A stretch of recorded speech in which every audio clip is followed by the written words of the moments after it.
Charlie, thank you. It's good to be with you. Dan Wyant, Director of the DEQ. How many have heard me speak before? I have to do this, so I have to change my whole presentation. Thank you. How many have been working this issue more than 15 years? Have been around? Wow. See, I have to change my presentation again. How many would define themselves as technically inclined on these issues? Yeah, majority. So, boy, I'm really in trouble. Huge disadvantage. So if you've heard me speak before, you know a lot of the story, so I'm not going to do a lot of what I have done in the past. I'm going to start by recognizing the Chamber and really the opportunity, Charlie, to be here again, so thank you. I just really appreciate this opportunity. I want to recognize the Chamber's leadership, the premier business organization in the state, continuing to do great leadership and a great partner, so that needs to be said. So it's great to get out, have a conversation. I'm glad you're part of this. You know, the governor did create quality of life group executive and a quality of life grouping of departments, and that's essentially the Department of Environmental Quality, Department of Natural Resources, and the Department of Agriculture and Rural Development. I won't spend a lot of time on how that works. It's an interesting concept. I like it. The governor, coming from the outside, being a business guy, he wanted to find more efficiency, less span of control, because there's 20 principal departments in state government. But the three of us are all housed in one building, the Constitution Hall. We had Earth Day today. 1,800 school kids came through to take a look at, and we talk about Michigan and its really vast natural resources. So I always like to point out we're in a unique spot. Our natural resources really differentiates Michigan. And I'm going to speak to the fact that water is really going to be fundamental and the foundation to our future success. 20% of the world's fresh water. This is something I talk about every time I speak, internally and externally. And this is all about changing the narrative of the DEQ. And I think we've been relatively successful about changing the narrative. And then it gets to the culture. But the guiding principles are being leaders in environmental stewardship, being a full partner in Michigan's economic recovery and Michigan's economic future, the DEQ defining ourselves, and then excelling at customer service. Defining what that is has been important to us. And so I have to say it to you because I say it every time out, and I have to have our people understand it, and I think they do predominantly, and then I want you to understand that's the narrative and what we intend to be and do. All right, so I'm going to spend time talking about issues going forward. And so as I look forward, let me do federal, state issues, and then you can answer questions on any of these, because there's a lot on this list. Federal issues. Greenhouse gas rules. Know that the state has responded, and we disagree with a lot that was proposed and find it quite unworkable what was proposed, and so comments have gone in. We're waiting to see what EPA does. The governor strongly opposed ozone, and so sent a letter to the president indicating it's not right for Michigan, the wrong time to push forward. Waters of the U.S., our response to, again, EPA was simply Michigan has a model. Look to Michigan's program, particularly wetlands program that was amended through the legislature as the model for the nation. We continue to want to lead on issues as it relates to invasive species. We're following closely federal action on coal ash, and then we want to take primacy over on type 2 wells where it's appropriate for the state to have primacy. We're going to make application, and we'd like to get the regulation back in our state. We think it's best for business if we have that responsibility. And so those are the federal issues that are top of our list. Again, we'll take questions on any or all of those. Here's the statewide issues that you're going to read about or that you are involved in and that we've been managing.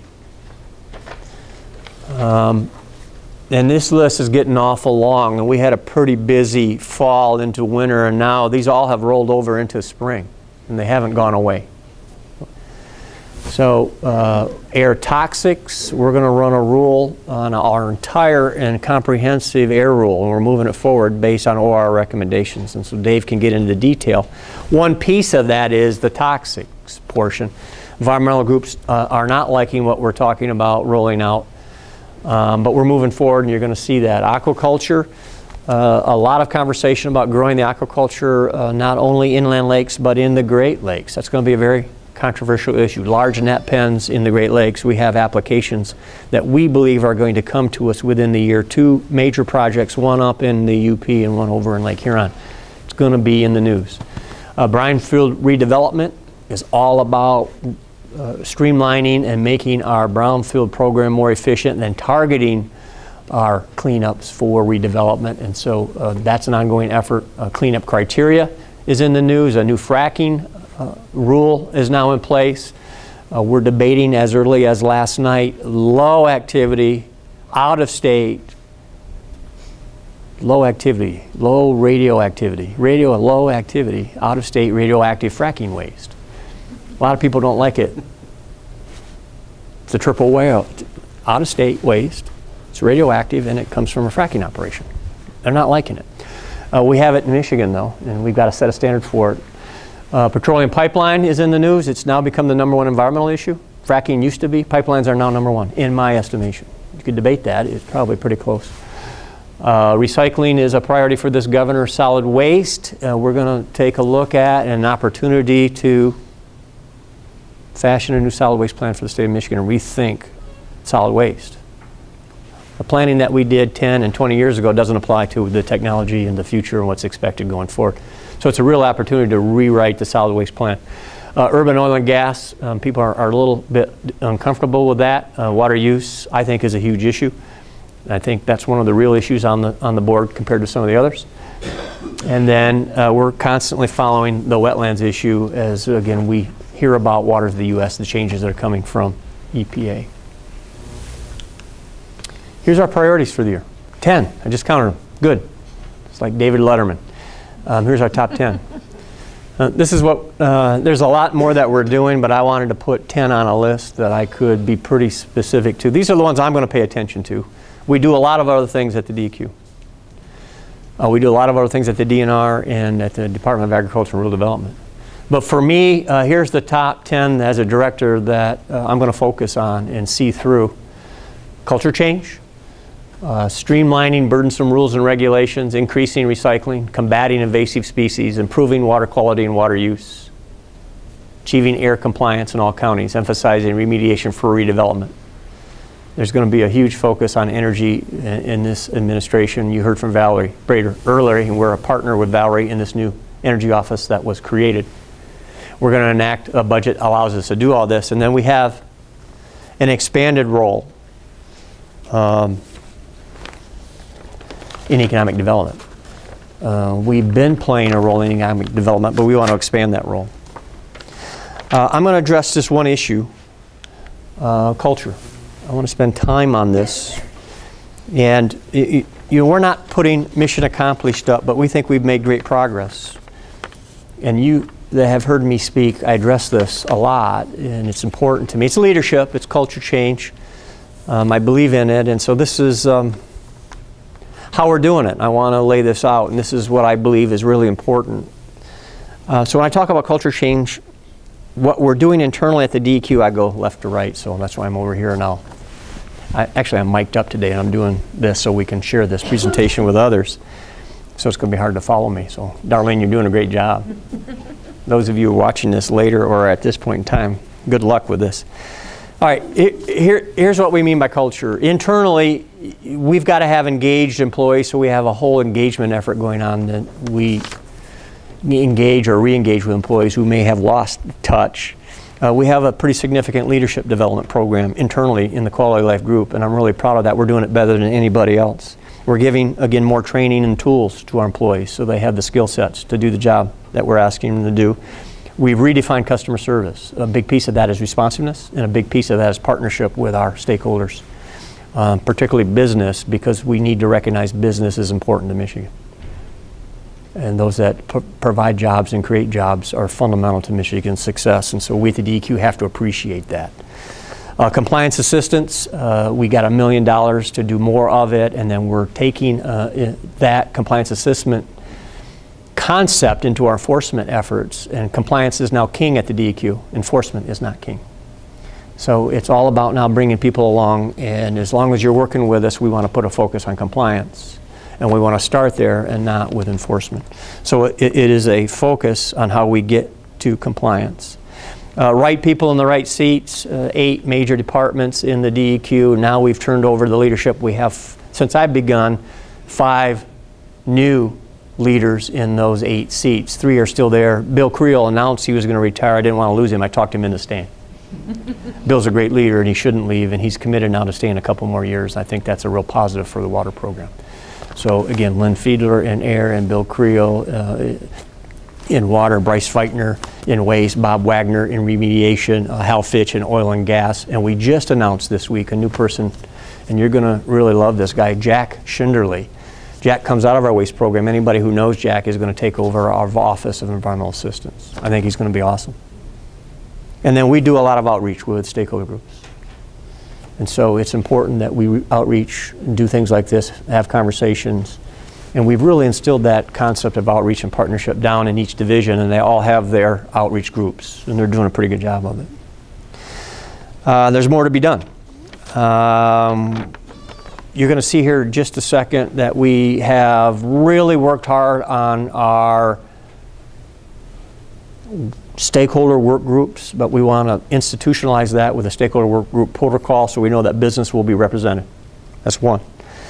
We've elevated Dave to be our point person on rules, and we think that's important. And that's going to give us a lot of leadership and a lot of focus to get these rules right. Dave staffed ORR, and he's got great experience and developed a relationship with ORR and all of those stakeholder groups. I've created a Directors Advisory Council. That Directors Advisory Council is going to allow me to vet a lot of the issues that come to me, because I don't come to this with background, and I totally admit that, and I think that's going to offer me a lot of advice and counsel.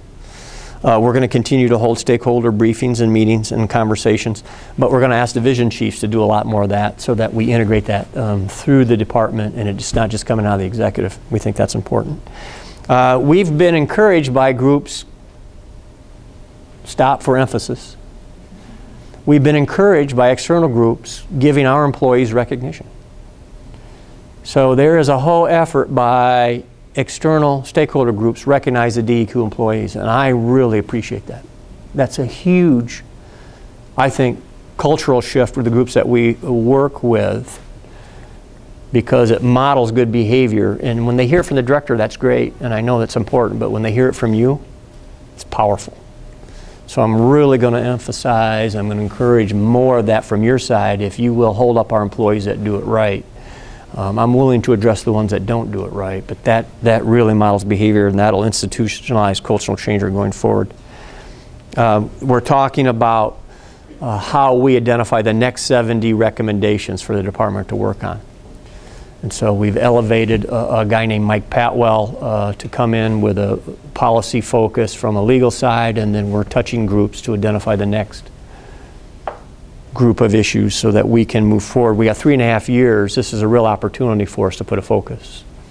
And we should not lose that opportunity to put a focus on changing the next 70. Dave's going to talk about the 70 that got done. And then lastly, I'm going to host an annual legislative policy development retreat with the key legislative leadership. We did this kind of by accident, and it was hugely successful. Developing, again, a relationship with the key leaders that oversee environmental policy and natural resource policy for the state, getting together and establishing an annual agenda collectively. Because again, you can't do it without the legislature, and it's a partnership that we've established, and it's been pretty positive. This is an example of the diversity of the issues we work on at the state. This is the example of the diversity of issues we work on within the DEQ. So take a look at that, and I feel pretty positive about these issues. They're not easy issues. They're complicated, and again, so we've had an air advisory, a brownfield work group. I ran out of names of what to call them. Work group, task force, councils, advisories, panels. I mean, we just had so many of them, but look at the diversity of that. And beyond that, we didn't put up invasive species, you know, net pens, drinking water, drain issues, food processors, confined animal feeding operations. But here's my point for showing this slide. Each one of those takes a unique skill set to understand the complexity of issues. issues are not getting easier. And so I'm arguing that you've got to have some expertise. And we've got to tap the expertise. And to manage through those issues, it still is about leadership. And leadership does drive, again, how you're going to respond on every one of those. So know that. A lot of issues on the plate that we're addressing, managing, dealing with. 3 that we highlighted today and that we're pretty proud of. One's going to be culture change. The other's going to be continuing to eliminate burdensome and unnecessary rules. And then third, elevating the role of our partnership with business and the economy in the Department of Environmental Quality. Thanks.